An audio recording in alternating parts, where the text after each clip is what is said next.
گڑی بنانا تیرا کام ہے، ٹھوکریں کھا کے گرنا میرا کام ہے، ہر قدم پر اٹھانا تیرا کام ہے، ہر قدم پر اٹھانا تیرا کام ہے۔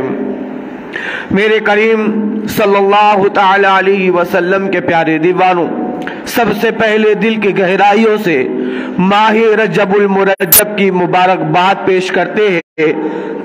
اللہ تعالیٰ کی بارگاہ میں دعا ہے مولا کریم ہم تمام کو اس ماہ رجب المرجب کی سعادتوں سے مالا مال فرمائے۔ یہ مہینہ ہمارے لیے برکتوں والا اور سعادتوں والا اللہ تعالیٰ ہمارے لیے ایسے عطا فرمائے۔ اللہ عز و جل اس مہینے کی برکتوں کے صدقے ہم تمام کی پریشانیوں کو دور عطا فرمائے۔ ہمارے گھروں میں پوری امت مسلمان کے گھروں میں اللہ خوشحالی عطا فرمائے۔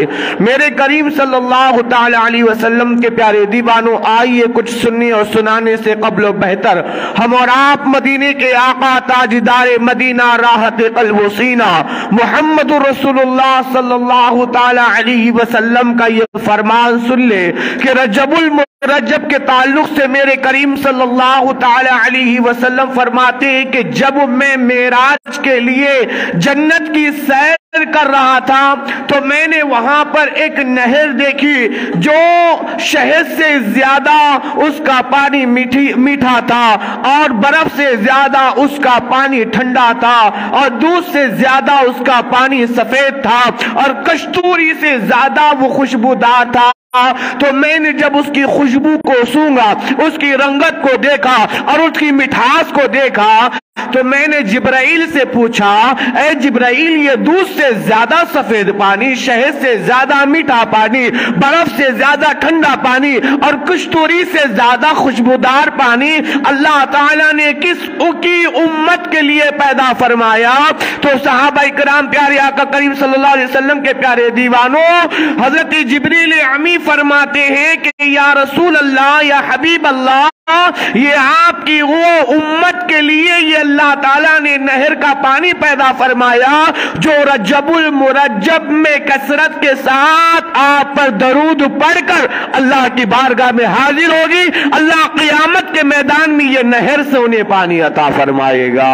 تو وہ شرف حاصل کرنے کے لیے جس طرح میں پڑھوں، میرے ساتھ مدینے والے کی بارگاہ میں پڑھے، الصلاۃ والسلام علیک یا رسول اللہ، الصلاۃ والسلام علیک یا حبیب اللہ، الصلاۃ والسلام علیک یا نور اللہ، وعلى آلك وأصحابك یا شفیعنا یوم الجزاء۔ میرے کریم صلی اللہ علیہ وسلم کے پیارے دیوانوں، قرآن مقدس کی آیت کریمہ کا میں نے شرف حاصل کیا جس میں رب کائنات ارشاد فرماتا ہے وَسَارِعُوا إِلَى مَغْفِرَةٍ، اے ایمان والو آؤ میری مغفرت کی طرف۔ کس کی؟ اللہ عز و جل کی مغفرت۔ وَسَارِعُوا إِلَى مغفرة من ربکم، میں رب ہوں، وجنت، جنت کی طرف آؤ، اور اللہ کی مغفرت کی طرف آؤ، وہ جنت جو زمین و آسمان سے بھی بلند و بالا ہے، اور وہ جو متقین کے لیے پیدا فرمایا۔ اللہ فرماتا ہے یہ جو جنت ہم نے پیدا فرمائی ہے یہ متقین کے لیے، جو متقی لوگ ہوں گے، جو پرہیزگار لوگ ہوں گے، جو اللہ کی اطاعت کرنے والے ہوں گے، اللہ کی تابعداری کرنے والے ہوں گے، اللہ کی فرما برداری کرنے والے ہوں گے۔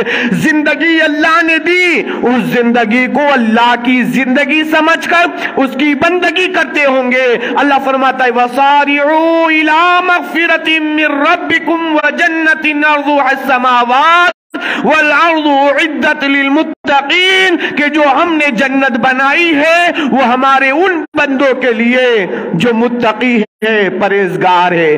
ماہ رجب المرجب کا مہینہ آ گیا۔ یہ وہ مہینہ ہے جس کو اللہ عز و جل نے فرمایا کہ رجب المرجب میں اللہ تعالیٰ اپنی بڑی رحمتیں نازل فرماتا ہے، بڑی برکتیں نازل فرماتا ہے۔ اور جب رجب کا چاند نظر آ جاتا، صحابہ کرام رضوان اللہ تعالی علیہم اجمعین اپنے کاموں سے دور ہو جاتے، تجارت کو بند فرما دیتے، اور جن کے قرض دینا ہے انہیں قرض دے دیتے، جن کے قرض لینا ہے ان سے قرض لے لیتے، قیدیوں کو آزاد کر دیا جاتا، تلواروں کو گھروں میں رکھ دیا جاتا۔ یہ وہ حرمت والے مہینے ہیں جس میں اللہ تعالیٰ نے جنگ کو حرام فرمایا تھا۔ صحابہ کرام رضوان اللہ تعالی علیہم اجمعین جیسے ہی رجب المرجب کا چاند نظر آتا، اور اسلام سے پہلے بھی عرب کی سرزمین پر جو جاہلیت کا دورہ تھا، اس زمانے میں بھی رجب کو عظمت و برکت والا جانا جاتا تھا، جن کی صدیوں سے لڑائی ہوتی تھی، جو ایک دوسرے کے خون کے پیاسے ہوتے، کبھی خاندانوں میں ان کی لڑائی بند نہیں ہوئی، مگر رجب کا چاند جیسے ہی نظر آتا، جاہلیت کے زمانے میں بھی لوگ اپنی تلواروں کو گھروں میں رکھ دیتے اور اس مہینے میں قتل و غارت کو بند کر دیتے۔ یہ وہ مہینہ ہے جس میں اللہ تبارک و تعالیٰ نے اپنی خاص تجلیاں، اپنی خاص رحمتوں کا نزول فرمایا، اور اللہ کے رسول صلی اللہ تعالی علیہ وسلم نے فرمایا وَسَارِعُوا إِلَى مَغْفِرَةٍ مِّن رَبِّكُمْ جَنَّةٍ عَرْضُهَا، کہ وہ یہ مہینہ ہے جس میں مغفرت کی طلب کرو، جس میں جنت کی طلب کرو۔ اللہ عز و جل ارشاد فرماتا ہے فَاسْتَبِقُوا الْخَيْرَاتِ، قرآن پاک میں اللہ تعالیٰ نے فرمایا فَاسْتَبِقُوا الْخَيْرَاتِ، ہرس کرو۔ ہرس کس لیے؟ نیکیوں کی طرف، نیکی کمانے میں ہرس کرو، اللہ کی معرفت پانے میں ہرس کرو، جنت کی طلب میں ہرس کرو، اللہ کی طرف اپنی توبہ کرنے میں ہرس کرو۔ آج انسان دنیا میں رہ کر دنیا کے کاروبار کے لیے ہرس کرتا ہے کہ میرا بازو والے نے اتنی عالی شان دکان بنا دیا، میں اس سے بڑی دکان بناؤں گا، کسی نے اچھا مکان بنا دیا، میں اس سے بڑا مکان بناؤں گا۔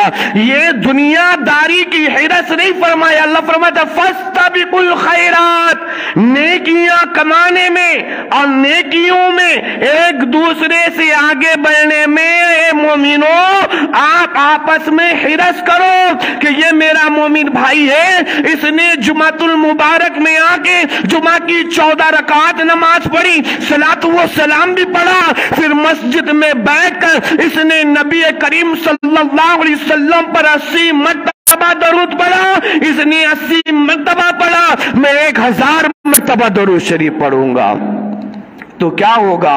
یہ حرص۔ کسی نے 2 رکعت نفل پڑھی ہے تو مجھے حرص ہونی چاہیے کہ یہ مجھ سے نیکی میں آگے ہو گیا۔ جمعہ کی نماز بھی پڑھی اس نے اور 2 رکعت نماز نفل بھی پڑھ لی ہے، 2 رکعت نماز صلاۃ التوبہ بھی پڑھی، یہ بار بار توبہ کرتا ہے، اس سے زیادہ توبہ میں کروں گا، اس سے زیادہ اللہ کے قریب میں ہوں گا۔ اس نے آج 10 روپیہ خیرات دیا، میں آج 100 روپیہ خیرات دوں گا۔ تو جو نیکی یہ نا کانفیڈیشن، اللہ تعالیٰ فرماتا ہے نیکیوں کی طرف کرو، مگر ہمارا حال تو یہ ہو گیا کہ ہم نے دنیا داری کو اپنی زندگی بنا لیا۔ دنیا داری میں جو ہم کماتے ہیں، جو ہم گواتے ہیں، اللہ تعالیٰ کی بارگاہ میں ایک ایک آنے کا حساب دینا ہے، ہماری زندگی کے ایک ایک سیکنڈ کا حساب دینا ہے۔ اللہ عز و جل پوچھے گا بتا میرے بندے، میں نے 80 سال کی زندگی، 70 سال کی زندگی، 100 سال کی زندگی تجھے عطا فرمائی، ان زندگی کے لمحات کو تم نے کہاں خرچ کیا، کیسے خرچ کیا، کس حال میں خرچ کیا؟ تو ہمیں بتانا پڑے گا کہ جمعہ کی اذان ہو گئی تھی، ہم ہوٹلوں میں بیٹھے والے تھے، جمعہ کی اذان تو ہو گئی تھی، ہم اپنے کاروبار میں مصروف تھے، جمعہ کی اذان تو ہو گئی تھی، ہم بیوی بچوں کے ساتھ ٹی وی دیکھ رہے تھے، جمعہ کی نماز تو اذان تو ہو گئی تھی، ہم موبائل میں گھومتے، جمعہ کی اذان تو ہو گئی تھی، اللہ ہم تو عیاشی کرنے میں، سگریٹ کا دھواں اڑانے میں، مٹریل کھانے میں، غسل کرنے میں ہمیں فرصت نہیں ملی۔ اللہ کی بارگاہ میں ایک ایک سیکنڈ کا حساب دینا ہوگا۔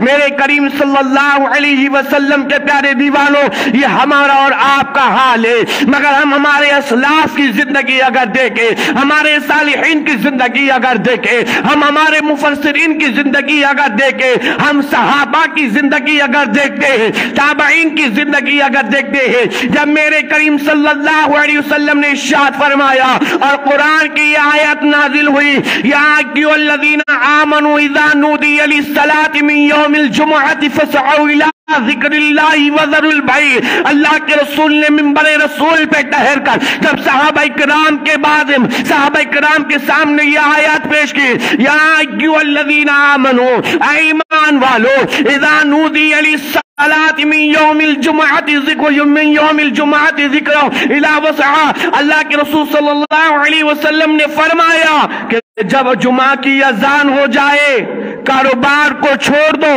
تجارت کو چھوڑ دو، خرید و فروخت کو چھوڑ دو، تمام دنیا کی مصروفیات کو چھوڑ دو، تمام زندگی کے حالات کو چھوڑ دو، یا ایھا الذین آمنوا اذا نودی للصلاۃ من یوم الجمعۃ ذکر من یوم الجمعہ، آؤ اللہ کی ذکر کی طرف، آؤ اللہ کی یاد کی طرف آؤ۔ تم اللہ کی حقیقت کو اگر جانتے ہو، اگر تم نے حقیقت میں خدا کو پہچانا ہے، سب کچھ چھوڑ دو اور اللہ کی یاد کی طرف آ جاؤ۔ اور جب اللہ کے رسول صلی اللہ علیہ وسلم نے صحابہ کرام رضوان اللہ تعالی علیہم اجمعین کے سامنے یہ الفاظ پیش کیے کہ میرے پیارے صحابہ، جمعۃ المبارک میں جو پہلی صف میں اگر جو نماز ادا کرتا ہے اس کا ثواب میں تمہارے سامنے بیان فرما دوں تو تم پہلی صف میں نماز پڑھنے کے لیے آپس میں ایک دوسرے کے لیے تلوار نکال لو گے۔ تو جس دن یہ حدیث پیش ہوئی اور یا ایھا الذین آمنوا اذا نودی للصلاۃ کی یہ آیات اللہ کے رسول صلی اللہ علیہ وسلم نے صحابہ کے بارگاہ میں پیش کی، اس دن سے صحابہ کرام فجر کی فرض نماز پڑھنے کے بعد جو مصلی پہ بیٹھے رہتے، جمعہ کی نماز پڑھ کر مسجدوں سے نکلتے۔ یہ صحابہ کرام کا ذوق رہا، یہ صحابہ کرام کا شوق رہا کہ فجر ہی سے جھگڑے شروع ہو جاتے کہ میں پہلی صف میں جمعہ کی نماز ادا کروں گا، میں پہلی صف میں، حتیٰ کہ حدیث کے اندر آیا ہے کہ کئی بات تو قرآن اندازی کی جاتی، چٹھیاں لکھ کر اچھالنا پڑتا کہ کن صحابہ کا نام نکلے گا وہ پہلی صف میں جمعہ کی نماز ادا فرمائیں گے۔ یہ صحابہ کرام کا ذوق کس لیے کیسے کر رہے تھے؟ دنیا کمانے کے لیے نہیں کر رہے تھے، مکان بنانے کے لیے نہیں کر رہے تھے، بلکہ نیکیوں کی طرف اللہ عز و جل نے فرمایا نا، نیکیوں میں ہرس کرو۔ تو یہ ہمارے صحابہ رہتے تھے ایک پھٹے ہوئے کپڑے کے اوپر، جسم پہ ایک کپڑا، کبھی پیون کو نہیں دیکھا کہ میرے جسم پر کتنے پیون لگے ہوئے۔ امیر المومنین عمر بن خطاب رضی اللہ تعالیٰ عنہ، ایک دن حضرت علی مرتضیٰ شیر خدا رضی اللہ تعالیٰ عنہ نے حضرت عمر بن خطاب کو مخاطب فرمایا، اپنے بیٹے حسن رضی اللہ تعالیٰ عنہ کو بھیجا کہ جاؤ امیر المومنین سے ملاقات کرنا ہے، عمر بن خطاب کو پیغام دو کہ علی مرتضیٰ نے آپ کو طلب فرمایا ہے۔ بیٹے حسن گئے، دروازے پہ دستک دینا حضرت عمر بن خطاب رضی اللہ تعالیٰ عنہ کے، تو جواب آیا کہ جاؤ ابھی میں آ رہا ہوں، تمہارے پیچھے آ رہا ہوں۔ بڑی دیر ہو گئی، پھر علی مرتضیٰ حیدر قرار شیر خدا رضی اللہ تعالیٰ عنہ نے امام حسین کو بھیجا، پھر دستک ہوئی دروازے پہ، اے امیر المومنین عمر بن خطاب، آپ کو بابا جان علی مرتضیٰ بلا رہے ہیں۔ پھر جواب آیا، آپ جائیے شہزادے، میں تھوڑی دیر میں طلب ہو رہا ہوں، تھوڑی دیر میں حاضری ہوتا ہوں۔ تو وقت گزر گیا، کئی دیر کے بعد جب عمر ابن خطاب رضی اللہ تعالیٰ عنہ حضرت علی مرتضیٰ شیر خدا رضی اللہ تعالیٰ عنہ کی بارگاہ میں حاضر ہوئے تو جناب علی مرتضیٰ نے فرمایا، اے عمر ابن خطاب، میں نے بڑی دیر ہو گئی، میں آپ سے بات کرنا چاہتا تھا، آپ سے ملاقات کرنا چاہتا تھا، آپ نے بڑی تاخیر فرما دی۔ جناب امیر المومنین اللہ تعالیٰ عنہ فرماتے، علی غصہ حکومت تھی، وہ امیر المومنین عمر ابن خطاب رضی اللہ تعالیٰ عنہ کی داستان میں آپ کو بتا رہا ہوں۔ یہ وہ صحابہ تھے جن کے پاس پہننے کے لیے کپڑے نہیں تھے، مگر جستجو تھی تو کپڑے خریدنے کے لیے نہیں، جستجو تھی، رہتے تھے کون تھے؟ جھوپڑیوں میں رہتے تھے۔ ان کے گھر کے چھت ہماری چھتوں کی طرح نہیں، بلکہ کھجور کی ٹاٹ کے ان کے چھت ہوا کرتے تھے۔ ہے آج کسی کا گھر کہ کسی کے گھر کے اوپر کھجور کے ٹاٹ لگے ہوئے ہو؟ ہے کسی کا گھر کہ آج کسی کے گھر میں پانی کی برسات کی بوندیں آتی ہو؟ اللہ ماشاءاللہ کچھ ایسے گھر ہوں گے، غریب سے غریب بھی ہے، تو آج کسی کا گھر ٹاٹ کا نہیں ہے، مگر یہ ہمارے اسلاف، ہمارے صحابہ کا یہ زندگی، یہ کردار گزرا ہے کہ انہوں نے زندگی جی ہے تو اللہ کی رضا کے لیے۔ فاقہ رہنا پڑے گا، رہیں گے مگر اللہ راضی ہو جائے، پھٹے ہوئے کپڑے پہننا پڑے پہنیں گے مگر اللہ راضی ہو جائے۔ پیارے کریم صلی اللہ تعالی علیہ وسلم کے پیارے دیوانوں، صحابہ لڑا کرتے تھے نماز کے لیے، اول صف میں نماز پڑھوں گا، اول جمعہ میں نماز پڑھوں گا، مجھے یہ ثواب حاصل ہو۔ اور آج ہم نے اپنا معیار کیا بنا لیا؟ آج ہماری زندگی کا کردار ہم نے کیا بنا لیا؟ ہمارے پاس ہرس ہے تو دنیا داری کی ہرس ہے، آج 500 روپیہ کمایا کل 1000 کماؤں گا۔ آج ہمارے پاس ہرس ہے تو دنیا کی ہرس ہے، کچا مکان ہے پکا مکان بناؤں گا۔ آج ہمارے پاس ہرس ہے، پیدل چل رہا ہوں سائیکل خریدوں گا، سائیکل ہے موٹر سائیکل خریدوں گا، موٹر سائیکل آ گئی اس کے بعد گاڑی خریدوں گا، یہ ہرس۔ مگر اللہ فرماتا فاستبقوا الخیرات، نیکیوں میں آگے بڑھنے کے لیے اے مومنوں ایک دوسرے کی ہرس کرو، ایک دوسرے کی ہرس کرو، نیکیاں کمانے میں، اللہ کے جلوے پانے میں، اللہ کی معرفت کو پانے میں۔ سب کہتے ہیں قیامت کے دن خدا کا دیدار، اللہ خدا کا دیدار نصیب ہو جانا، خدا کا دیدار نصیب ہو جانا۔ خدا کا دیدار ایسے نصیب ہوگا، دنیا کی طلب رکھنے والا، دنیا کی خواہشات رکھنے والا، دنیا کی لذتوں میں زندگی بسر کرنے والا، دنیا کی خواہشات کے لیے خدا کو بھولنے والا، دنیا کی خواہشات کے لیے رسول اللہ کو بھول جائے، رسول اللہ کے دین کو بھول جائے، کیا اسے خدا کا دیدار نصیب ہوگا؟ کیا ان کو خدا اللہ کے رسول صلی اللہ علیہ وسلم کی مرتے وقت زیارت نصیب ہوگی؟ کیا انہیں رسول اللہ کا کلمہ نصیب ہوگا؟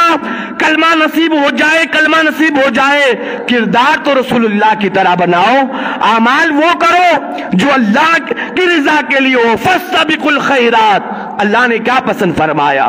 اللہ فرماتا میرے طرف رجوع کرو، آؤ نا میری طرف، اللہ تمہیں بلا رہا ہے، میرے بندوں فاستبقوا الخیرات، میری طرف آؤ، میری طرف متوجہ ہو، ذرا مجھے دیکھو تو صحیح، اے میرے حسین چہرے کو دیکھنے والوں، اے میرے تجلیوں کی دیدار کی خواہش رکھنے والوں، میرے پاس تمہیں آنا ہے تو تڑپ لے کر آنا پڑے گا، میرے پاس تمہیں آنا ہے تو میرا عشق لے کر آنا پڑے گا۔ جب تک مچلو گے نہیں نا، جب تک تڑپو گے نہیں، عشق کا مزہ نہیں آئے گا۔ عشق ایسے ہی نصیب نہیں ہوتا، کوئی کہے مدینہ مدینہ مدینہ، صرف مدینہ مدینہ کہنے سے مدینے والے نہیں ملتے، مدینے کی یاد میں تڑپ پر راتوں کو رونا پڑے گا، تب جا کے مدینہ نصیب ہوگا۔ ایسے مدینہ نہیں ملتا ہے، وہ عشق دکھانا پڑے گا، وہ طلب دکھانا پڑے گا، مچلنا پڑے گا، جتنا زیادہ مچلو گے اتنا زیادہ دیدار کا مزہ آئے گا۔ پیارے کریم صلی اللہ تعالی علیہ وسلم کے پیارے دیوانوں، تو یہ ماہ رجب المرجب کا مہینہ ہے جس میں اللہ تبارک و تعالی نے اپنی بڑے فضائل، بڑے کمالات اس مہینے میں اللہ عز و جل نے عطا فرمائے ہیں۔ اللہ عز و جل کے پیارے رسول صلی اللہ تعالی علیہ وسلم کے پیارے صحابہ حضرت ابو ہریرہ رضی اللہ تعالی عنہما میرے کریم صلی اللہ علیہ وسلم کی بارگاہ عالیہ میں حاضر ہوئے اور عرض کیا یا رسول اللہ صلی اللہ تعالی علیہ وسلم میں غریب ہوں۔ حضرت ابو ہریرہ بہت غریب تھے، آپ نے پوری زندگی غربت میں گزاری ہے، جو رسول اعظم صلی اللہ علیہ وسلم کے پاس مال آتا وہی مال ان اصحاب صحابہ کو دیا جاتا، یہ صحابہ اسی میں اپنی زندگی بسر کیا کرتے تھے۔ حضرت ابو ہریرہ رضی اللہ تعالیٰ عنہ ایک دن بڑے غم زدہ ہو گئے، توجہ سے سننا، ہم ایمان والے ہیں، ہم مسلمان ہیں، اللہ تعالیٰ نے ایمان کی دولت سے ہمیں سرفرازی عطا فرمائی، مگر حقیقت میں آج ہم ایمان کو بھلا گئے، حقیقت میں رسول اللہ کی زندگی کو ہم بھلا گئے، حقیقت میں اللہ کیا چاہتا ہے وہ ہم بھلا گئے۔ ہم کیا چاہتے ہیں؟ ہے, ہمارے چاہنے سے کیا ہوتا ہے, آج ہم اس پہ زندگی بسر کر رہے ہیں, رو رہے. حضرت ابو ہریرہ رو رہے ہیں, آنکھوں سے آنسو بہ رہے ہیں, اور عشاء کی نماز کے بعد جناب رسول اعظم صلی اللہ علیہ وسلم کی بارگاہ میں حاضر ہوئے اور قدموں میں گر گئے اور کہتے فدا کا ابی و امی یا رسول اللہ, میرے ماں باپ آپ پہ قربان, یا رسول اللہ میں ایک بات آپ سے کہوں. تو اللہ کے رسول صلی اللہ علیہ وسلم نے فرمایا, فرماؤ ابو ہریرہ کیا کہنا چاہتے ہو. تو رو رہے ہیں, زارو قطار رو رہے, گردن نیچی جھکی ہوئی ہے, گھٹنوں کے بل ابو ہریرہ بیٹھے ہوئے ہیں اور کہتے یا رسول اللہ میں نماز پڑھتا ہوں, باقی صحابہ بھی نماز پڑھتے ہیں, میں قرآن کی تلاوت کرتا ہوں, باقی صحابہ بھی قرآن کی تلاوت کرتے ہیں, ہر عمل وہ کرتے ہیں وہ عمل میں بھی کرتا ہوں, مگر یا رسول اللہ ایک عمل ایسا ہے جس سے وہ نیکیوں میں مجھ سے آگے نکل جاتے ہیں. یا رسول اللہ یہ غم مجھے بڑا ستایا جا رہا ہے کہ وہ صحابہ نیکیوں میں مجھ سے آگے, اور میں چاہ کر بھی ان کی طرح نیکیاں حاصل نہیں کر سکتا. کبھی روئے کہ میرے نام اعمال میں کتنی نیکیاں ہوگی. کبھی ہم نے جائزہ لیا اپنے اعمال کا. آج میری عمر 36 سال 30 سال 32 سال کی عمر میں نے کتنے گناہ کیے, کتنے رب کے رضا والے کام کیے, کتنی میں نے اللہ کو راضی کرنے والے کام کیے, کتنے میں نے اللہ کی نافرمانی والے کام کیے, کتنا اللہ مجھ سے غضبناک ہوا, اللہ کتنا مجھ سے ناراض. کبھی نہ کسی شب میں بیٹھ جانا رات میں عشاء کی نماز کے بعد, جب دنیا سو رہی ہو تو مصلے پہ بیٹھنا اور تصور کرنا اس دن تمہیں اپنی حقیقت کا ایک اظہار ہوگا کہ میں دنیا میں آ کر کدھر چلا گیا, رب کو بھلا کر میں نے تو شیطان کو راضی فرما دیا. یقین ہو جائے گا. تو حضرت ابو ہریرہ رضی اللہ تعالیٰ عنہ بڑا رو رہے ہیں. تو فرمایا ابو ہریرہ وہ کون سا عمل ہے جو تو نہیں کر سکتا, باقی کر رہے ہیں, اور تیرے نام عمل میں وہ نیکیاں نہیں ہیں, ان کے نام عمل میں وہ نیکیاں ہیں. تو ہاتھ جوڑ کر کہتے ہیں ابو ہریرہ یا رسول اللہ نماز میرے اختیار میں ہے, نماز پڑھتا ہوں, روزہ میرے اختیار میں ہے, روزہ رکھتا ہوں, یا رسول اللہ نفل پڑھتا ہوں, تسبیحات پڑھتا ہوں, مگر ایک چیز ہے جو میرے پاس نہیں ہے. کہا کیا؟ کہا یا رسول اللہ اللہ نے مجھے غریب بنایا, میں خیرات نہیں کر سکتا. اب اللہ نے مجھے غریب بنایا, میں صدقہ نہیں دے سکتا. یا رسول اللہ جب صدقہ دینے والوں کو دیکھتا ہوں نا تو ابو ہریرہ روتا ہے. یا رسول اللہ خیرات کرنے والوں کو دیکھتا ہوں, ابو ہریرہ روتا ہے کہ اللہ میرے پلے یہ نیکیاں کیوں نہیں ہے, تو نے مجھے دولت کیوں نہیں دی تاکہ میں بھی دونوں ہاتھوں سے خیرات کروں, تاکہ میں بھی صدقات و خیرات دے کر یہ نیکیوں کو حاصل کروں. میرے کریم بولو صلی اللہ علیہ وسلم مسکرائے, کہا ابو ہریرہ یہی نیکیاں حاصل کرنا ہے نا, صدقات و خیرات کی نیکیاں؟ وہ کہا ہاں یا رسول اللہ یہی حاصل کرنا ہے. میرے کریم صلی اللہ علیہ وسلم نے فرمایا ابو ہریرہ ہر نماز کے بعد 33 مرتبہ سبحان اللہ پڑھ لیا کرو, 33 مرتبہ الحمدللہ پڑھ دیا کرو, اور 34 مرتبہ اللہ اکبر پڑھ لیا کرو. اللہ تجھے صدقات و خیرات دینے والوں سے برابر ثواب عطا فرمائے گا. یہ غریبوں کے لیے مجدہ, یہ غریبوں کے لیے اللہ کے رسول صلی اللہ علیہ وسلم نے اتنا بڑا مجدہ سنایا کہ تم اگر صدقہ نہیں دے سکتے, تم خیرات نہیں کر سکتے, ان تسبیحات کو پڑھو, اللہ تمہیں خیرات دینے والے, صدقہ دینے والے کے برابر تمہیں نیکیاں عطا فرمائے گا. تو ہمارے اسلاف کس لیے رو رہے ہیں؟ اعمال کے لیے رو رہے ہیں, نیکیوں کے لیے رو رہے ہیں. اور ہم کس لیے روتے ہیں؟ اللہ کب تک کچے مکان میں رکھیں گا میرے مولا, RCC کا بنیں گا کہ نہیں بنیں گا میرے مولا, کب تک سائیکل پہ چلوں, موٹر سائیکل آئیں گی کہ نہیں آئیں گی. ہمارے خواہشات کبھی اللہ کی رضا والے کام نہیں, کبھی اللہ کو راضی کرنے والے کام نہیں ہیں. تو کیسے اللہ تبارک و تعالیٰ کی معرفت ہمیں حاصل ہوگی؟ یہ صحابہ کرام رضوان اللہ تعالیٰ علیہ مجمعین جنگ بدر اور جنگ بدر کے لیے حضرت بلال حبشی رضی اللہ تعالیٰ عنہ نے رات کے آدھے پہر میں اعلان فرمایا، آؤ اے جانثارو، آج اسلام کے لیے خون کی ضرورت ہے، آؤ جانثارو، آج اسلام کے لیے تمہارے جانوں کی ضرورت ہے، رسول اللہ نے تمہیں بلایا ہے، دین کے لیے اپنا خون بہانا ہے، اسلام کے لیے اپنی جانوں کی نذرانے دینا ہے۔ یہ اعلان، یہ منادی حی علی الفلاح کی منادی نہیں لگائی گئی، حی علی الصلاح کی ندا نہیں لگائی گئی کہ آؤ نماز کے طرف، آؤ کامیابی کی طرف۔ ابھی فجر کی اذان بلال نہیں دے رہے، بلکہ رات کے آدھے پہر میں جانوں کے نذرانے اسلام کے لیے دینا ہے، جان دینے کے لیے بلا رہے۔ خدا کی قسم میں کہتا ہوں، آج اگر منادی لگائے جائے تو ابا بنے گے، بیٹا بیٹھ، کیا ہوشیاری کر رہا، دین تو مرنے والے دوسرے بہتے، تو گھر میں سے نکلنا نہیں۔ یہ دین کا جذبہ، یہ دین کی فراموشی، یہ دین کو ہم نے پامال فرما دیا۔ مگر داستان سنے، مدینے کی سرزمین ہے، جنگ بدر کے لیے اعلان ہو رہا ہے، خون کی ضرورت ہے، خون کی ضرورت ہے۔ بہنوں نے بھائیوں کو بھیجا، ماؤں نے بیٹوں کو بھیجا، بیویوں نے شوہروں کو بھیجا۔ خدا کی قسم، ایک باپ ہے اور ایک بیٹا ہے، ایک گھر سے لڑنے کی آواز آ رہی ہے، جھگڑنے کی آواز آ رہی ہے۔ بیٹا باپ کو کہتا ہے، آپ بوڑھے ہو گئے، جنگ میں جاؤں گا، میری ضرورت ہے۔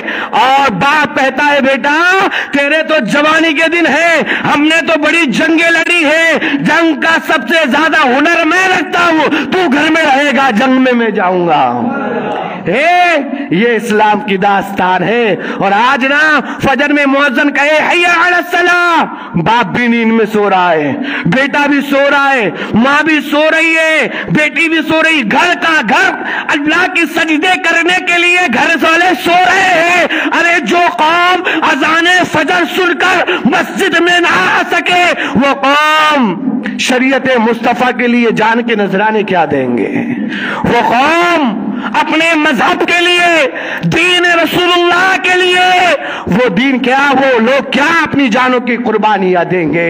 پیارے کریم صلی اللہ علیہ وسلم کے پیارے دیوانوں، بڑے افسوس کی بات ہے، آج ہمارا نوجوان، میرے پاس ایپل کا موبائل ہے، میرے پاس یہ موبائل ہے، اینڈرائیڈ موبائل ہے، میرے پاس تو یہ ہے، میرے پاس تو وہ ہے نا نیکیوں کا دورہ۔ کسی باپ نے کہا ہو، بیٹا رجب کا مہینہ آ گیا، شعبان آنے والا ہے، رمضان آنے والا ہے، چلو ابھی سے ہم دوڑ لگائیں۔ دوڑ لگائے کی بھاگنا نہیں ہے بیٹا، پچھلے سال رمضان میں نے ایک قرآن مکمل کیا تھا، امسال ہم رجب سے ہی قرآن کی تلاوت چالو کریں گے، اور شب قدر آنے تک کم سے کم 10 قرآن مکمل کریں گے۔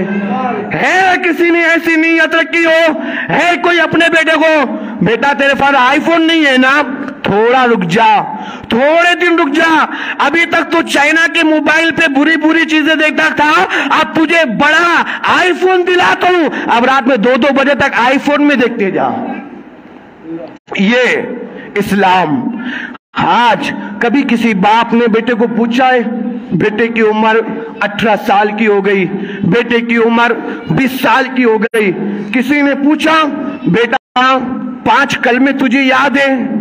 اتنے نوجوان یہاں بیٹھے، اتنے بزرگ یہاں بیٹھے، مجھے بتائے نا، ایمان مجمل کس کو یاد ہے؟ ایمان مفصل کس کو یاد ہے؟ اللہ ماشاءاللہ۔ یہ کیا ہے پتہ ہے؟ ایمان کا جز ہے۔ جب تک بندہ اس کو پڑھے گا نہیں نا اور اس کو سمجھے گا نہیں ہے، تم لاکھ کہو میں مسلمان، آپ مسلمان ہو نہیں سکتے۔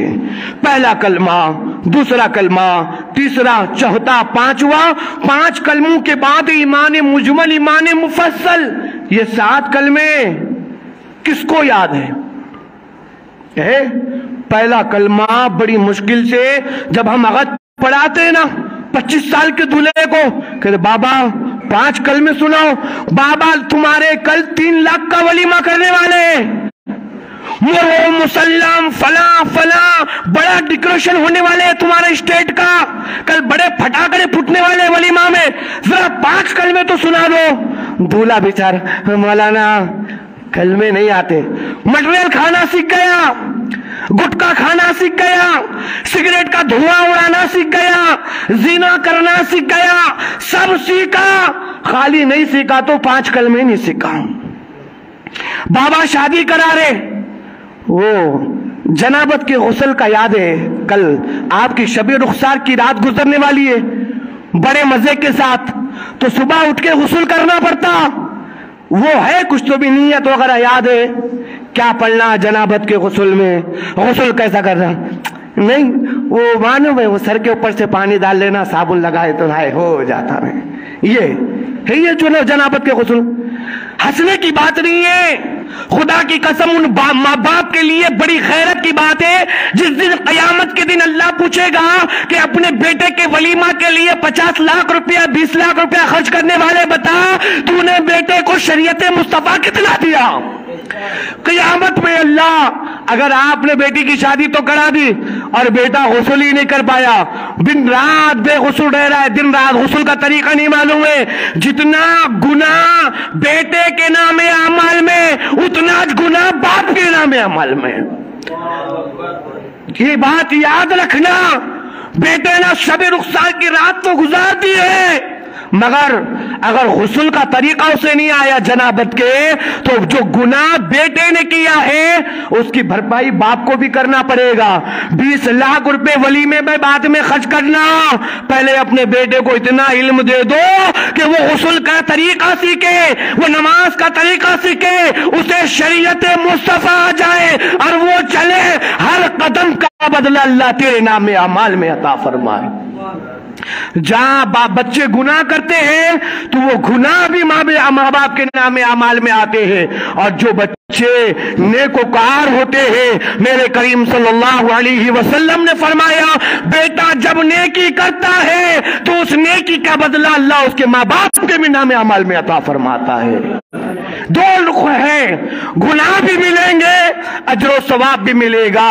پیارے کریم صلی اللہ علیہ وسلم کے پیارے دیوانوں، رجب کا مہینہ، اللہ کے رسول صلی اللہ علیہ وسلم نے فرمایا جو اللہ کی رضا کے لیے ایک روزہ رکھے گا، اللہ عز و جل اس کے فضل و کرم سے اسے بے شمار نعمتوں سے نوازے گا۔ دو روزے رکھے گا، اللہ کے رسول صلی اللہ علیہ وسلم نے فرمایا اللہ اسے ایسی کرامت عطا فرمائے گا کہ زمین و آسمان والے اسے لکھنے سے تاثر رہیں گے، یعنی وہ لکھ نہیں سکیں گے۔ میرے کریم صلی اللہ علیہ وسلم فرماتے جس نے ماہ رجب المرجب کے 3 روزے رکھے اللہ عز و جل اسے دنیا میں بھی عزت عطا فرمائے گا، مرتے وقت بھی عزت عطا فرمائے گا، لحد میں رکھا جائے گا تب بھی عزت عطا فرمائے گا، اور اللہ قیامت کے دن اسے قبر سے عزت کے ساتھ اٹھائے گا۔ بولو نا سبحان اللہ۔ یہ 3 روزے، پھر کریم صلی اللہ علیہ وسلم فرماتے جس نے رجب المرجب کے 7 روزے رکھے اللہ عز و جل اس پہ جہنم کے 7 دروازوں کو بند فرما دے گا، اور رسول اعظم صلی اللہ علیہ وسلم نے فرمایا جتنے 8 روزے رکھے اللہ اس کے لیے جنت کے 8 دروازے کھول دے گا، اور جس نے رجب المرجب کے 10 روزے رکھے میرے کریم صلی اللہ علیہ وسلم فرماتے اللہ سے جو دعا مانگے گا اللہ تعالیٰ اس کی دعا کو قبول فرمائے گا، اور جو 15 روزے ماہ رجب المرجب کے رکھے گا اللہ عز و جل اس کے اگلے پچھلے سابقہ تمام گناہوں کو معاف فرمائے گا۔ جناب ابو بکر صدیق رضی اللہ تعالیٰ عنہ روایت کرتے ہیں کہ رسول اعظم صلی اللہ علیہ وسلم نے فرمایا کہ کیا فرماتے ہیں جب رجب المرجب کی پہلی تاریخ آتی ہے اور رات کا آدھا پہر گزر جاتا ہے تو آسمان و زمین کے تمام ملائکہ خانے کعبہ میں حاضر ہوتے ہیں، سجدے میں گر جاتے ہیں، زاروں قطار رو رہے ہیں، اللہ عز و جل کی رحمت جوش میں آتی ہے اور عرض کرتی ہے میرے ملائکہ عرش چھوڑ کر کیوں چلے گئے، سدرہ چھوڑ کر کیوں چلے گئے، جنت کے فرشتے، دوزخ کے فرشتے، زمین و آسمان کے تمام فرشتے خانے کعبہ میں کب رجب المرجب کی پہلی جمعہ پہلی تاریخ میں پہلی چاند کی پہلی تاریخ آدھے پہر میں جناب ابو بکر صدیق رضی اللہ تعالیٰ عنہ کے راوی آپ فرماتے، اللہ فرماتا ہے فرشتوں کیوں رو رہے ہو؟ رونے کا سبب کیا ہے؟ کیا چاہتے ہو؟ کیا مانگنا چاہتے ہو؟ بولو دیا کہ دیا جائے گا، حکم کرو عطا کیا جائے گا۔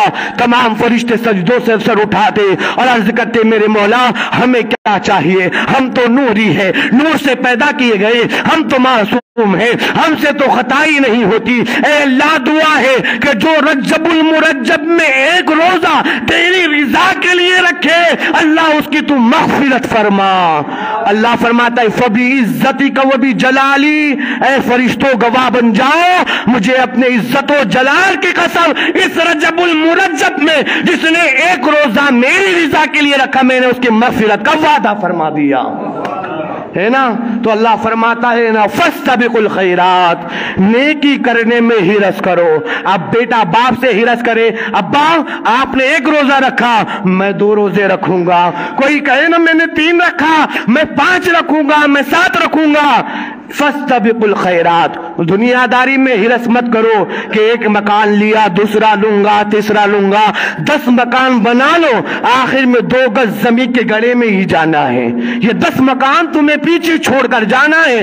اپنے بچوں کو نیکیوں کی طرف لاؤ۔ رمضان کا مہینہ آ رہا ہے، قرآن نہیں سیکھا ہے، انہیں تراویح نہیں پڑھنی آتی، تراویح کے مسئلے مسائل نہیں معلوم ہے۔ یہ رجب المجرب کا مہینہ ہے، رجب کے مہینے میں مولاناؤں کے پاس بھیجو یا انہیں دینی تعلیم سے آراستہ کرو کہ رمضان آنے والا ہے، رمضان آنے سے پہلے کچھ مسئلے مسائل سیکھ لے۔ کئی لوگ ایسے ہیں جو روزہ تو معمولی باتوں پہ روزہ توڑ دیتے ہیں، پتہ ہی نہیں تھا روزہ ٹوٹا یا نہیں ٹوٹا، کھٹی ٹکا رہی مولانا ہم نے روزہ توڑ دیا، غارت ہو گیا۔ کئی ایسی چھوٹی چھوٹی باتیں جن سے لوگ روزہ توڑ دیتے ہیں، سحر نہیں کر پاتے۔ تو کب اللہ کے رسول صلی اللہ علیہ وسلم فرمایا طلب العلم فریضۃ علی کل مسلم و مسلمات، اس وقت تک تم کامل مسلمان نہیں ہو جاتے جب تک تمہیں دین کی پوری معلومات نہیں ہو جاتی۔ دین حاصل کرنا ہر مسلمان مرد عورت عاقل و باقل پر فرض ہے۔ جب تک آپ شرائط دین نہیں سیکھو گے، لاکھ مرتے وقت کہو کہ میں مسلمان تھا، یہ تمہیں معلوم ہے مگر نہ تمہیں اللہ نے قبول کیا نہ تمہیں رسول اللہ نے قبول کیا۔ مولا کریم کی بارگاہ میں دعا ہے